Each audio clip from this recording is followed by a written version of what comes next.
Assalamualaikum warahmatullahi wabarakatuh. Halo semuanya. Saya Dikapida Ismail akan membawakan topik yang menarik banget buat kamu yang belajar struktur data. Di video kali ini kita akan membahas sistem simulasi penyebaran informasi menggunakan graph dan algoritma Breadth First Search atau BPS. Sebelum kita memulai lebih dalam, aku kasih gambaran dulu alurnya. Kita akan mulai dari pendahuluan, yaitu latar belakang kenapa sih proyek ini dibuat. Lalu kita akan masuk ke teori dasar graph dan BPS. Kemudian kita lihat bagaimana sistem dirancang dan diimplementasikan. Pastinya kita juga akan tes kinerjanya. Dan di akhir ada kesimpulan dan saran untuk pengembangan selanjutnya. Jadi, kenapa sih kita bikin simulasi ini? Latar belakangnya adalah fenomena penyebaran berita, hoax, atau bahkan marketing viral yang bisa menyebar dengan cepat di era digital. Nah, masalahnya struktur data linear biasa kayak array atau stack QW itu sudah nggak cukup buat menggambarkan hubungan antara manusia dan sosial media yang super kompleks ini. Makanya kita pakai graph di mana orang itu diibaratkan sebagai node dan pertemanan sebagai edge. Lalu untuk menelusuri penyebarannya kita pakai BPS. BPS ini bekerja level by level. Jadi sangat cocok untuk menggambarkan gimana berita menyebar dari satu orang ke teman terdekatnya dan seterusnya. Di proyek ini kita bikin simulasi web interaktif pakai Flash dan Keystoscape.js tanpa bantuan library graph eksternal kayak NetworkX. Nah, dari latar belakang tadi muncullah 3 pertanyaan umum yang harus kita jawab. Yang pertama, bagaimana cara kita mengimplementasikan graph memakai agency list yang efisien di Python. Lalu yang kedua, bagaimana cara merancang BPS yang simulasi penyebarannya secara level by level pakai struktur antrean collection DQW. Dan yang ketiga, yang paling penting, bagaimana cara menyinkronkan proses BPS dari backend Python ke frontend JavaScript agar visualisasinya bisa interaktif dan kelihatan langsung. Nah, supaya pembahasannya fokus, kita tetap batasi dulu graph yang dipakai itu tidak berarah dan tidak berbobot. Kita juga nulis graph dan antrean secara manual, jadi nggak pakai library eksternal kayak NetworkX. Anggap saja probabilitas penelusuran informasinya itu ideal 100%. Tujuan akhirnya simpel, pengguna bisa lebih paham konsep graph non-linear lewat visualisasi dinamis, membuktikan bahwa DQW lebih cepat daripada list biasa buat Vivo, dan kita sediain fitur simulasi autoplay dan step by step.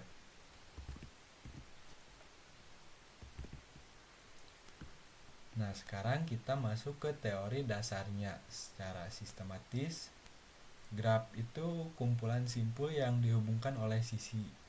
Karena kita pakai graph tidak berarah, artinya hubungan itu dua arah. Buat nyimpennya, kita pakai agency list, yaitu direktori di Python yang menyimpan daftar tetangga setiap node. Kenapa pilih yang ini? Ya karena jaringan sosial itu masuk kategori sparse graph atau graph renggang.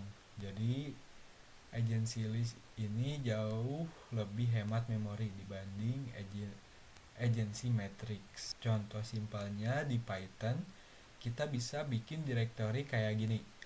Alice terhubung sama Bob dan Cika. Bob terhubung sama Alice dan Denny, dan seterusnya.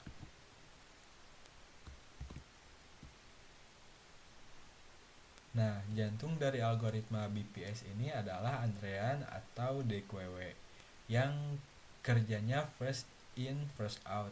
Kita pakai collection DQW yang struktur doubly linked list. Jadi, operasi di kedua ujungnya cuman butuh waktu O1 alias super cepat. BPS sendiri menelusuri graf secara bertahap, lapis demi lapis, pakai antrian ini dibantu visited set, supaya programnya nggak stuck di infinite loop. Perhatikan perbedaan pakai DQW itu O1, sedangkan kalau pakai list biasa pop 0 itu on dalam kurung n atau lambat. Total kompleksitasnya waktu BPS adalah O dalam kurung V tambah E, dan ruangannya adalah O dalam kurung V. Inilah yang bikin BPS jadi pilihan yang tepat untuk simulasi penyebaran informasi. Lalu kita pakai apa aja untuk bikin sistem ini? Nah, di backend kita pakai Python 3.10 ke atas dengan framework Flash sebagai REST API-nya. Di frontend kita pakai JavaScript, ES6 dan library Kistoscape.js buat visualisasi grafnya.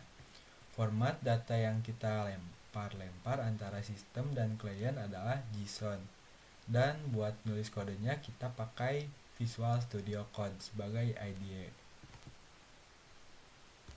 Sistemnya kita bangun menggunakan pola arsitektur model view controller yang disesuaikan buat aplikasi web. Bagian model isinya GraphEngine.py untuk menyimpan data graph dan BPS Engine.py buat ngurusin logika algoritmanya. Bagian kontrolernya adalah app.py yang berfungsi sebagai router untuk menerima dan memvalidasi permintaan HTTP. Nah, sedangkan view adalah bagian antarmuka pengguna untuk menggunakan HTML, CSS, dan Kistoscape.js. Komunikasi antara klien dan server berjalan lewat HTTP dengan data JSON seperti yang bisa dilihat dari diagram alurnya. Secara lebih detail, ini dia struktur data yang kita pakai. Graph direpresentasikan pakai dictionary of list, antrean pakai collection DQW, status kunjungan pakai set, dan pemetaan level pakai dictionary. Kenapa kita pilih kombinasi ini? Karena agency list itu paling efisien buat graf renggang, dan DQW menawarkan efisien O1 untuk antrean yang jauh lebih cepat dibanding list pop 0. Nah, walaupun sistem kita ini nggak pakai database relasional, kita tetap perlu menggambarkan relasi data secara konseptual. Ada entitas node yang menyimpan ID dan metadata, dan entitas edge yang menghubungkan source ke target dalam relasi many to many. Ada juga entitas BPS state yang berisi kondisi antrean, visited set, dan level map saat algoritma berjalan. Oke, kita lihat dulu bagaimana langkah algoritma BPS kita berjalan. Pertama, kita masukkan simpul sumber ke dalam antrean, visited set, dan level map. Selama antrean masih ada isinya, kita ambil simpul yang paling depan, lalu periksa semua tetangganya. Kalau ada tetangga yang belum dikunjungi, kita tandai sebagai sudah dikunjungi. Catat levelnya lalu masuk ke dalam antrean. Proses ini terus berulang sampai antreannya kosong. Nah, untuk tampilannya kita pilih tema gelap yang modern dan elegan. Salah satu kunci visualisasinya adalah skema warna. Node abu-abu gelap artinya node belum terkena informasi. Node biru adalah sumber awal, node orange artinya sedang antrean dan menunggu dieksplorasi, sedangkan node hijau artinya sudah menerima dan menyebarkan informasi, alias sudah informed. Skema warna ini bikin kita bisa lihat secara langsung proses penyebarannya.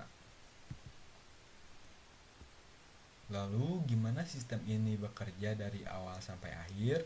Semuanya dimulai dari interaksi user di browser yang memicu request lewat fungsi fetch JavaScript. Request ini diterima oleh Flash controller lalu diteruskan ke Graph Engine buat ngatur data, dan selanjutnya BPS Engine.py menjalankan algoritmanya. Hasil akhirnya berupa data event yang akan dirender oleh Kistoscape.js menjadi animasi perubahan warna pada node graph.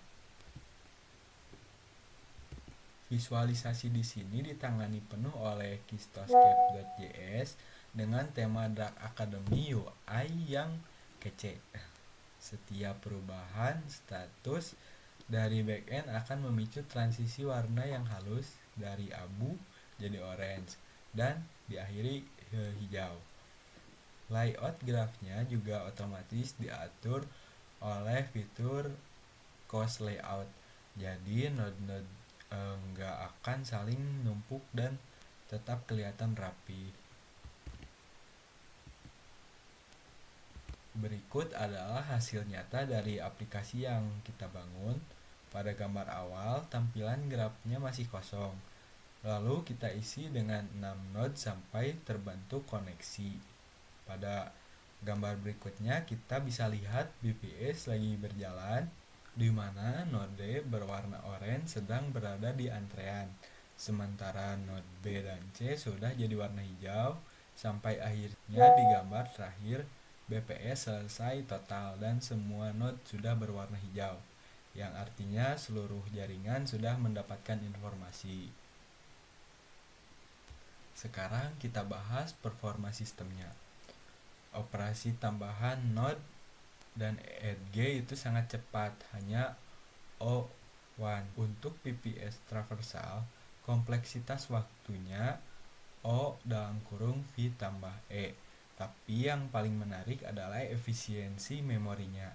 Coba bayangkan kalau ada 1000 node dari 500 edge. Kalau pakai agent symmetric, kita butuh 1 juta entries. Tapi dengan agency list cuman butuh sekitar 11.000 entry. Itu artinya ada penghematan memori sampai 99%. Ini membuktikan agency list itu pilihan paling optimal untuk graf renggang kayak jaringan sosial. Dari pengujian tadi kita bisa lihat 3 hal menarik nih. Yang pertama, penyebaran informasi dari sumber membentuk pola gelombang seperti lingkaran yang rapi. Ini memvalidasi sifat BPS yang menelusuri berdasarkan urutan kedalamannya. Yang kedua, fenomena ini sekaligus membuktikan sifat short path dari BPS di graf tanpa bobot. Dan ketiga, kita bisa melihat bahwa node pada level yang sama berubah warna secara bersamaan, yang menunjukkan sifat FIFO dari antrean yang benar-benar terjaga. Nah, jadi apa kesimpulan dari proyek ini? Ada 3 poin utama. Yang pertama, kita berhasil mengimplementasikan struktur data graph secara mandiri pakai agency list yang terbukti super efisien.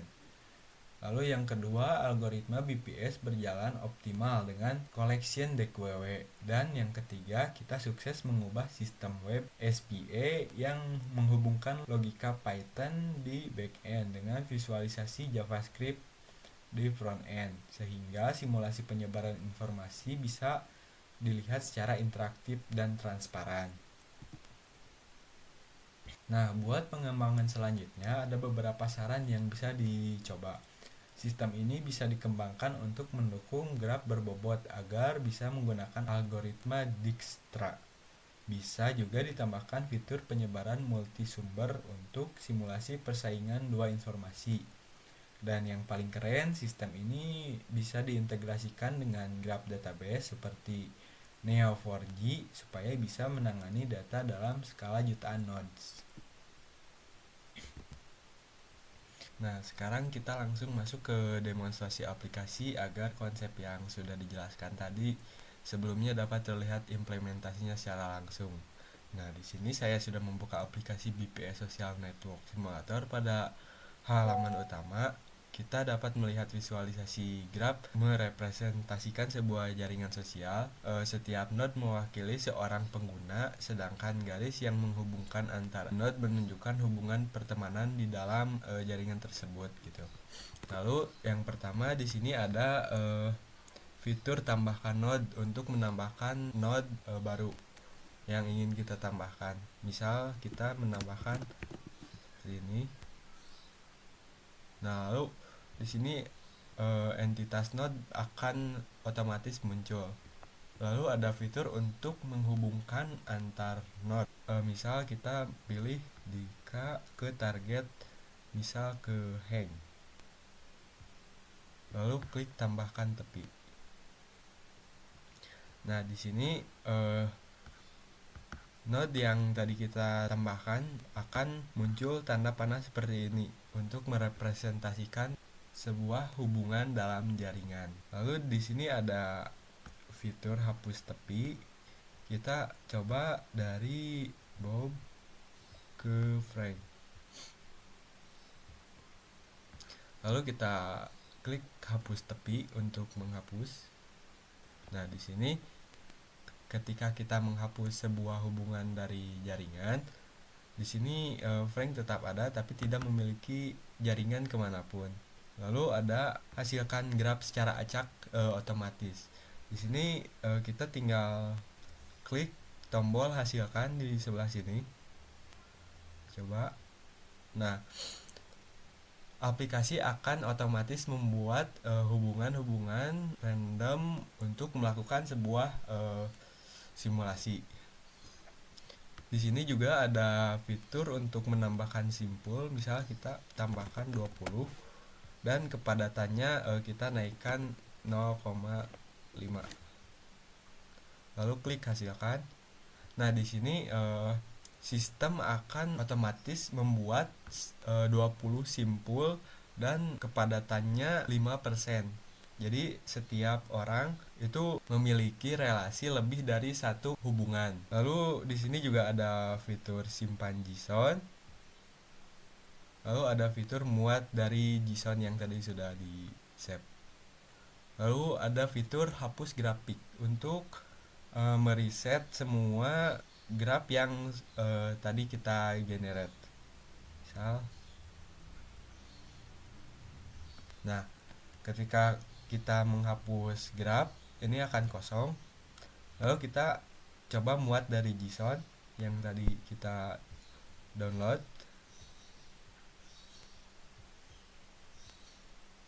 Nah, graf akan otomatis muncul dari JSON yang tadi kita simpan. Lalu ada fitur menjalankan sebuah simulasinya, yaitu di sini tinggal klik tombol inisiasi BPS.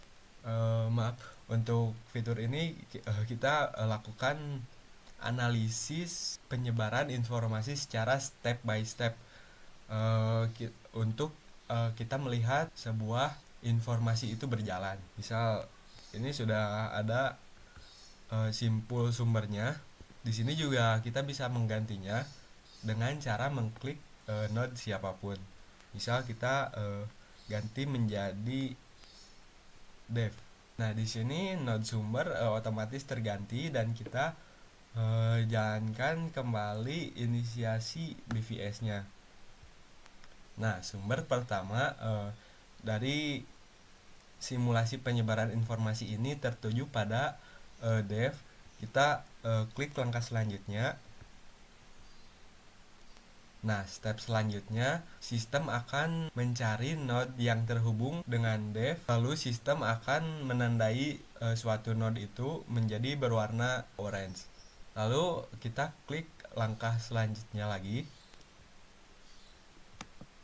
Nah, node yang pertama mendapatkan informasi yaitu Aldi. Lalu kita klik lagi selanjutnya.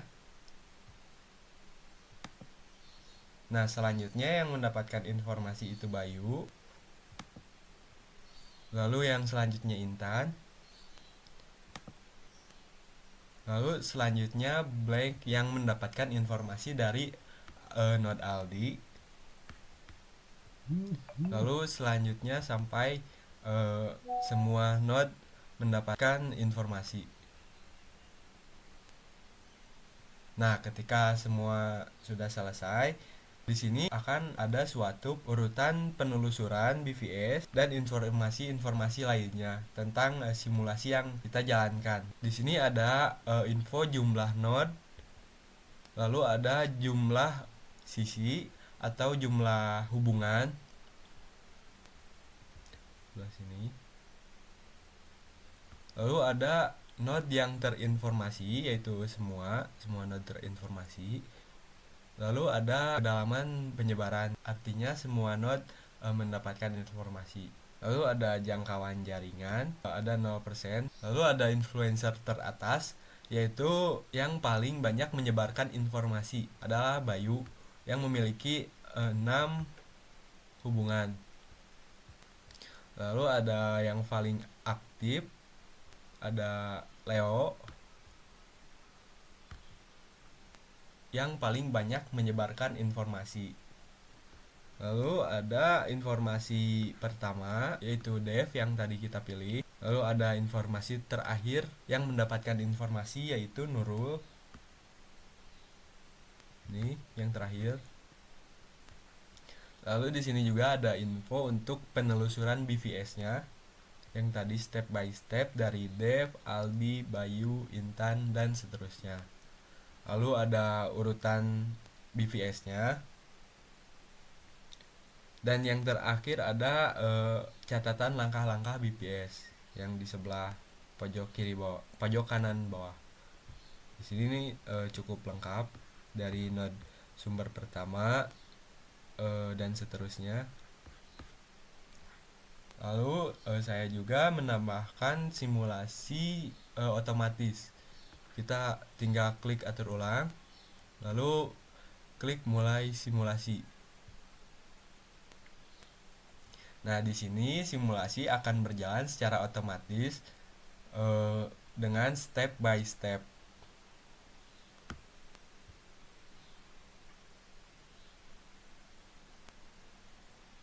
Kita tunggu simulasinya sampai selesai.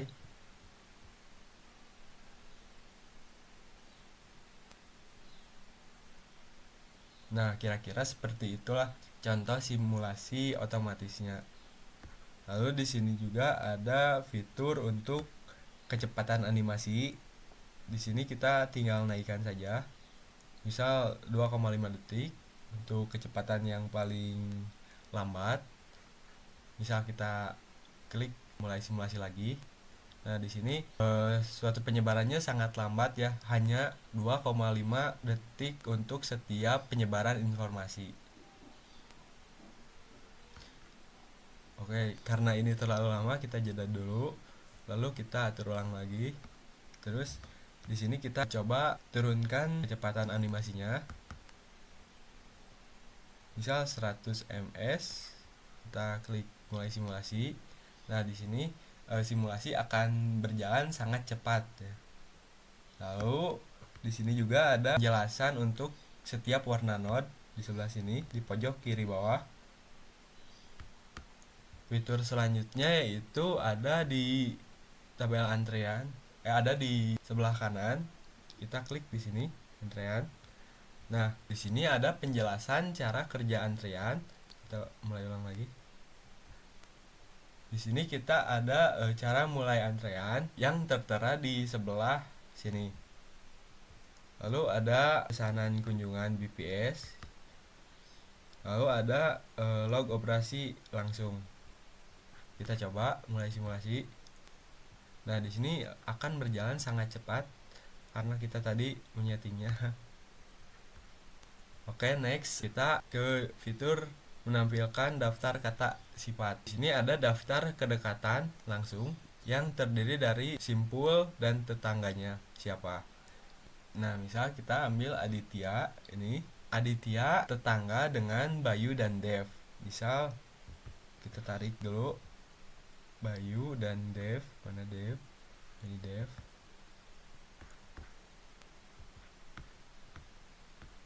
Nah, di sini Aditya memberikan informasi kepada Bayu dan Dev. Lalu ada fitur struktur daftar kedekatan.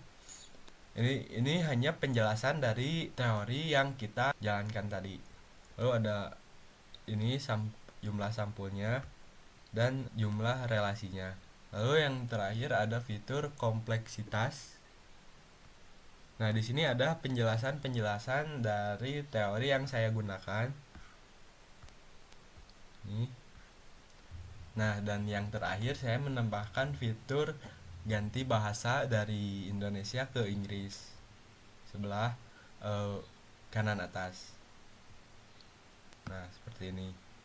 Mungkin hanya sekian demo aplikasi dari project yang telah saya buat, yaitu simulasi penyebaran informasi menggunakan Graph dan BPS. Sebelumnya mohon maaf bila ada kesalahan kata atau penjelasan yang kurang jelas. Saya tutup. Assalamualaikum warahmatullahi wabarakatuh.